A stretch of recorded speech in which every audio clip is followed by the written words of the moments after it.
Morning voice എന്ന പ്രതിദിന വചനധ്യാന പരമ്പരയിലേക്ക് ഏവർക്കും സ്വാഗതം.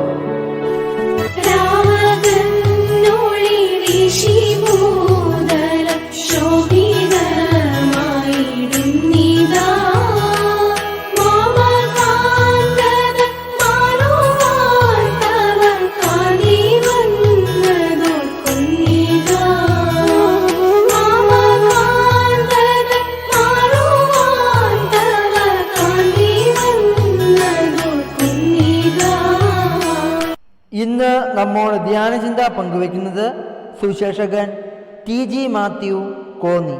പ്രാർത്ഥനയോടെ ശ്രവിച്ചാലും. ദൈവനാമത്തിന് മഹത്വമുണ്ടാകട്ടെ. എല്ലാ മോർണിംഗ് വോയിസ് ശ്രോതാക്കൾക്കും കർത്താവായ യേശു ക്രിസ്തുവിൻ്റെ നിസ്തുല്യ നാമത്തിലുള്ള പ്രഭാത വന്ദനം അറിയിക്കുന്നു. ഇന്നത്തെ ധ്യാനത്തിനായിട്ട് ഹെബ്രായ ലേഖനം 3-ാം അധ്യായം അതിൻ്റെ 15-ാം വാക്യം. ഇന്ന് നിങ്ങൾ അവൻ്റെ ശബ്ദം കേൾക്കുന്നു എങ്കിൽ മത്സരത്തിൽ എന്ന പോലെ നിങ്ങളുടെ ഹൃദയങ്ങളെ കഠിനമാക്കരുത്. ഈ വാക്യം എക്കാലത്തുമുള്ള ദൈവജനത്തിന് ഒരു മുന്നറിയിപ്പായി, ഒരു ഭയനിർദ്ദേശമായി ദൈവത്തിൻ്റെ പരിശുദ്ധാത്മാവ് രേഖപ്പെടുത്തിയിരിക്കുകയാണ്. ഇസ്രായേലിൻ്റെ മത്സരത്തെക്കുറിച്ചും അവരുടെ പാപത്തെക്കുറിച്ചും അവർക്ക് നേരിടേണ്ടി വന്ന ശിക്ഷാവിധിയെക്കുറിച്ചും പഴയ നിയമത്തിലെ നമുക്ക് കാണുന്നതിനായിട്ട് സാധിക്കുന്നുണ്ട്. സങ്കീർത്തന പുസ്തകത്തിൽ 95-ാം സങ്കീർത്തനം 7 മുതൽ 11 വരെയുള്ള വാക്യത്തിൽ അത് ഉദ്ധരിച്ചിരിക്കുന്നതായിട്ട് നമുക്ക് കാണുന്നതിനായിട്ട് സാധിക്കുന്നുണ്ട്. ആ ഉദ്ധരണി തന്നെ ഈ 3-ാം അധ്യായത്തിൻ്റെ 8 മുതൽ 11 വരെയുള്ള വാക്യത്തിലും നമുക്ക് എടുത്ത് എഴുതിയിരിക്കുന്നതായിട്ട് നമുക്ക് കാണുന്നതിനായിട്ട് സാധിക്കുന്നുണ്ട്. അപ്പോൾ ഈ വാക്യം ഇത്രത്തോളം അതിൻ്റെ പ്രാധാന്യതയാണ് നമുക്ക് ഈ വാക്യത്തിലൂടെ നമുക്ക് കാണുന്നതിനായിട്ട് സാധിക്കുന്നത്. ഇന്ന് എന്ന് പറയുമ്പോൾ നമുക്കറിയാം, നാം ജീവിക്കുന്ന ഈ കാലയളവിനെയാണ് ഇന്ന് എന്ന് പറയുന്നത്. നാളേക്കുള്ളത് നമുക്കുള്ളതല്ല എന്ന് തിരുവചനത്തിൽ നമുക്ക് കാണുന്നതിനായിട്ട് സാധിക്കുന്നുണ്ട്. അപ്പോൾ ഇന്ന് ജീവിക്കുന്ന ദൈവജനത്തിന് ഒരു മുന്നറിയിപ്പായിട്ട് ഈ ദൈവത്തിൻ്റെ വചനം ഇരിക്കുന്നു എന്നുള്ളതാണ് നമ്മെ ഓർപ്പിക്കുന്നത്. ഇവിടെ ഇസ്രായേൽ ജനത്തിൻ്റെ 3 പാപങ്ങൾ ഈ 3-ാം അധ്യായത്തിൽ നമുക്ക് പ്രത്യേകമായിട്ട് കാണുന്നതിനായിട്ട് സാധിക്കുന്നുണ്ട്. ഒന്നാമതായിട്ട് അവരുടെ മത്സരം നാം വായിച്ച വേദഭാഗത്തിലും അതിൻ്റെ മുകളിലുള്ള ഭാഗങ്ങളിലും കാണാൻ കഴിയുന്നുണ്ട്. 2 അനുസരണക്കേട്, അത് അവരുടെ ഒരു പാവമാണ്. 3 അവിശ്വാസം, അതും അവർ ദൈവത്തോട് ചെയ്ത പാവമാണെന്നുള്ളത് നമുക്ക് കാണുവാൻ കഴിയുന്നുണ്ട്. അപ്പോൾ ഈ നിലയിൽ ഈ വാക്യം ഇവിടെ രേഖപ്പെടുത്തിയിരിക്കുന്നതിൻ്റെ ഉദ്ദേശം എന്ന് പറയുന്നത്, ഇന്ന് ജീവിക്കുന്ന നാമും ഇങ്ങനെയുള്ള പാപങ്ങളിൽ കൂടെ കടന്നു പോകുവാനുള്ള സാഹചര്യമുണ്ട്. അപ്പോൾ അതിൽ നിന്നും നാം വിട്ടു നിൽക്കണം. അതാണ് ദൈവത്തിൻ്റെ വചനം നമ്മളെ ഓർപ്പിക്കുന്നത്. ഇന്ന് നമ്മോട് ദൈവത്തിൻ്റെ വചനം ഓർപ്പിക്കുകയാണ്, ഇന്ന് നിങ്ങൾ അവൻ്റെ ശബ്ദം കേൾക്കുന്നു എങ്കിൽ മത്സരത്തിലെന്ന പോലെ നിങ്ങളുടെ ഹൃദയത്തെ കഠിനമാക്കരുത്. പ്രിയപ്പെട്ടവരെ, ദൈവമക്കളായിരിക്കുന്ന നമ്മെ സംബന്ധിച്ചാണ് ഇത് രേഖപ്പെടുത്തിയിരിക്കുന്നത്. 1-ാം വാക്യം 3-ന്റെ 1 നമ്മൾ വായിക്കുന്നത്, അതുകൊണ്ട് വിശുദ്ധ സഹോദരന്മാരെ, സ്വർഗീയ വിളിക്ക് ഓഹരിക്കാരായുള്ളവരെ, നാം സ്വീകരിച്ചു പറയുന്ന അപ്പോസ്തോലനും മഹാപുരോഹിതനുമായ യേശുവിനെ ശ്രദ്ധിച്ച് നോക്കുവിൻ. അവിടെ ആ 3-ാം വാക്യത്തിൽ നാം ആരാണ് എന്ന് രേഖപ്പെടുത്തിയിരിക്കുന്നു. അവിടെ നമുക്ക് കാണുവാൻ കഴിയുന്നത്, നാം വിശുദ്ധ സഹോദരന്മാരാണ്, സ്വർഗീയ വിളിക്ക് ഓഹരിക്കാരാണ്. പ്രിയപ്പെട്ടവരെ, നമ്മുടെ യാതൊരു യോഗ്യതയും കണക്കാക്കാതെ നമ്മെ രക്ഷിച്ച് വിശുദ്ധ സഹോദരന്മാർ, സ്വർഗീയ വിളിക്ക് ഓഹരിക്കാർ എന്നുള്ള പദവിക്ക് നമ്മെ ദൈവം യോഗ്യരാക്കി തീർത്തിരിക്കുകയാണ്. അതാണ് നമുക്ക് കാണുവാൻ കഴിയും. ആ യോഗ്യതയ്ക്കനുസരിച്ച്, നമ്മുടെ ആ സ്ഥാനത്തിനനുസരിച്ച് നാം ഈ ഭൂമിയിൽ ജീവിക്കണം. അതാണ് ദൈവം നമ്മളെക്കുറിച്ച് ആഗ്രഹിക്കുന്നത് എന്നുള്ളത് നമുക്ക് കാണുവാൻ കഴിയുന്നുണ്ട്.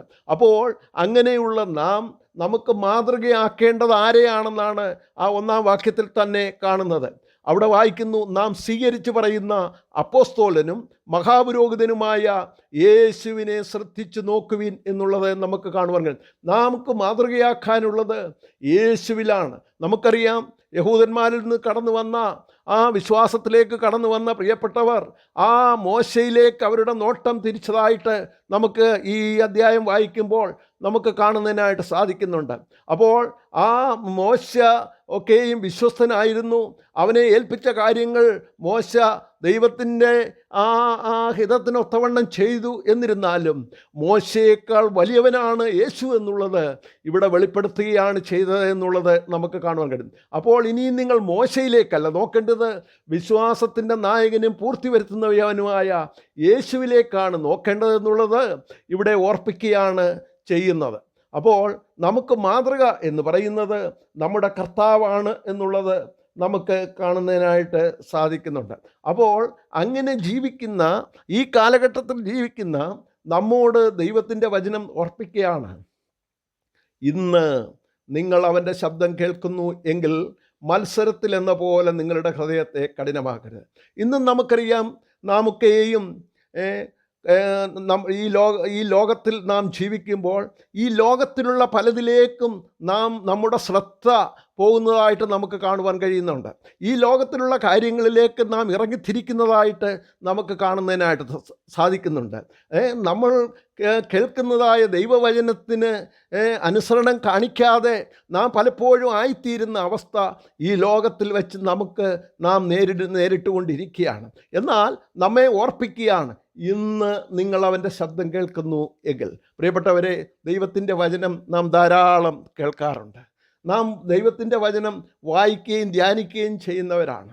എന്നാൽ ദൈവത്തിൻ്റെ വചനം വായിക്കുകയും ധ്യാനിക്കുകയും ചെയ്യുന്ന നമുക്ക്, ദൈവവചനം ധാരാളം കേൾക്കുന്ന നമുക്കറിയാം, ഇന്ന് കഴിഞ്ഞ നാളുകളിലെ പോലെയുള്ള സ്വാതന്ത്ര്യം നമുക്ക് ഇല്ലെങ്കിലും സൂം പ്ലാറ്റ്ഫോമിൽ കൂടെ ദൈവവചനം അങ്ങ് വളരെ നമുക്ക് ലഭ്യമായി ഇരിക്കുന്നതായിട്ട് നമുക്ക് കാണുവാൻ കഴിയുന്നുണ്ട്. ഇഷ്ടംപോലെ ദൈവവചനം നാം കേൾക്കുകയാണ്. നാം ചിന്തിക്കേണ്ടത്, നമുക്കതുകൊണ്ട് പ്രയോജനം ഉണ്ടായിട്ടുണ്ടോ? നാം യേശുവിനെ ശ്രദ്ധിച്ച് നോക്കുക. യേശുവാണ് നമ്മുടെ മാതൃക, നമ്മുടെ കർത്താവാണ് നമ്മുടെ മാതൃക. അപ്പോൾ അവനെപ്പോലെ ആയിത്തീരുക എന്നുള്ളതാണ് ദൈവവചനം നമ്മളെ ഓർപ്പിക്കുന്നത്. നാം ഇങ്ങനെ പാടാറുണ്ടല്ലോ, യേശുവെ പോലെയാകുവാൻ, യേശുവിൻ വാക്ക് കാക്കുവാൻ, യേശുവെ നോക്കി ജീവിപ്പാൻ ഇവയെ കാക്ഷിക്കുന്നു ഞാൻ. പ്രിയപ്പെട്ടവരെ, നമ്മുടെ വാഞ്ച അതായിരിക്കണം, നമ്മുടെ കാംക്ഷ അതായിരിക്കണം. യേശുവെ പോലെയാകുവാൻ, യേശുവിനെ നോക്കി ജീവിക്കുവാൻ. അതാണ് ദൈവം നമ്മളെക്കുറിച്ച് ആഗ്രഹിക്കുന്നത്. ഇവിടെ പറയുകയാണ്, ഇന്ന് നിങ്ങൾ അവൻ്റെ ശബ്ദം കേൾക്കുന്നു എങ്കിൽ നിങ്ങളുടെ ഹൃദയത്തെ കഠിനമാക്കരുത് എന്നുള്ളത് ഇവിടെ ദൈവത്തിൻ്റെ പരിശുദ്ധാത്മാവ് നമ്മെ ഓർപ്പിക്കുകയാണ്. പ്രിയപ്പെട്ടവരെ, ദൈവവചനം ധാരാളമായിട്ട് കേൾക്കുന്ന നമ്മെ സംബന്ധിച്ച് നാം നമ്മുടെ കർത്താവിനെ മുന്നിൽ വെച്ചുകൊണ്ട്, നമ്മുടെ കർത്താവിനെ മാതൃകയാക്കിക്കൊണ്ട് നാം അവനോട് സദൃശന്മാരാകും എന്ന് യോഹന്നാൻ്റെ ലേഖനത്തിൽ നമ്മൾ വായിക്കുന്നു. അവനിൽ ഈ പ്രത്യാശയുള്ളവൻ അവൻ നിർമ്മലനായിരിക്കുന്നത് പോലെ നിർമ്മലരായിരിക്കണം എന്നുള്ളതാണ് അവിടെ ഓർപ്പിക്കുന്നത്. ആ നിലയിൽ വരും ദിവസങ്ങളിൽ ദൈവം നമ്മെ സഹായിക്കട്ടെ. ഇന്ന് കേൾക്കുന്ന ദൈവവചനം എൻ്റെ ജീവിതത്തിൻ്റെ ക്രമീകരണത്തിന് മുഖാന്തരമായി തീർന്നെങ്കിൽ, എൻ്റെ യേശു ക്രിസ്തുവിനെ മാത്രം നോക്കി മുന്നോട്ട് ജീവിക്കുവാൻ തക്കവണ്ണം ഇടയാകേണ്ടതിന് ദൈവം നമ്മെ സഹായിക്കട്ടെ. ദൈവനാമം വാഴ്ത്തപ്പെടുമാറാകട്ടെ.